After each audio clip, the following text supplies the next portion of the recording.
प्रिय श्रोताओं, आप सभी को मेरा नमस्कार। आप सभी को छठ पर्व की ढेरों शुभकामनाएं। कार्तिक मास की अमावस्या को दीपावली मनाने के 6 दिन बाद कार्तिक शुक्ल को मनाए जाने के कारण इसे छठ कहा जाता है। यह 4 दिनों का त्योहार होता है और इसमें साफ सफाई का खास ध्यान रखा जाता है। इस त्योहार में गलती की कोई जगह नहीं होती है। इस व्रत को करने के नियम इतने कठिन हैं, इस वजह से इसे महापर्व और महाव्रत के नाम से जाना जाता है।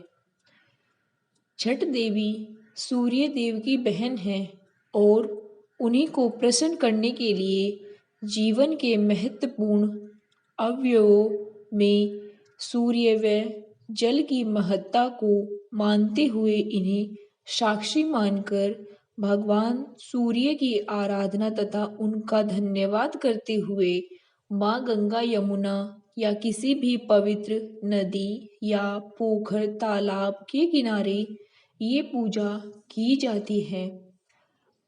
छठ माता बच्चों की रक्षा करने वाली देवी हैं।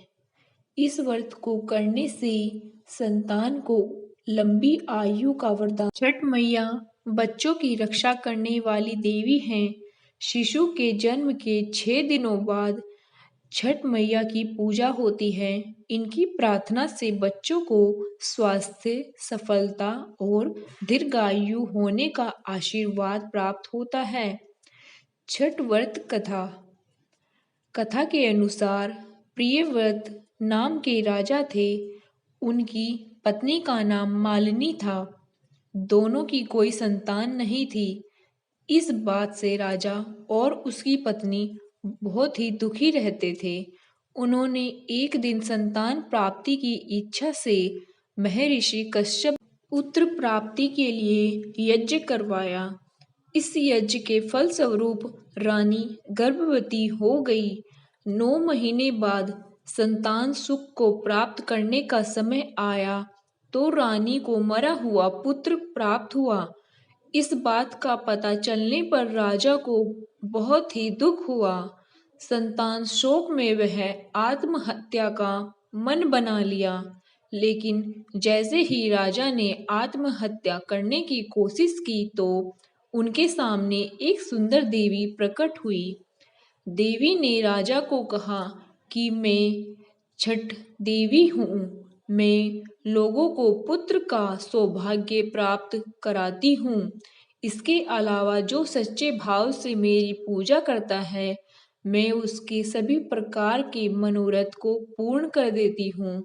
यदि तुम मेरी पूजा करोगे तो मैं तुम्हें पुत्र रत्न प्रदान करूंगी।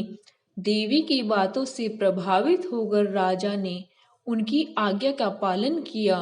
राजा और उनकी पत्नी ने छठी तिथि के दिन देवी छठ की पूरे विधि विधान से पूजा की।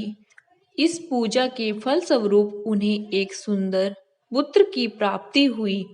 तभी से छठ का पावन पर्व मनाया जाता है।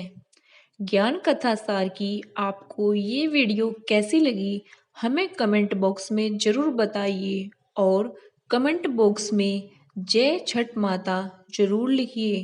धन्यवाद।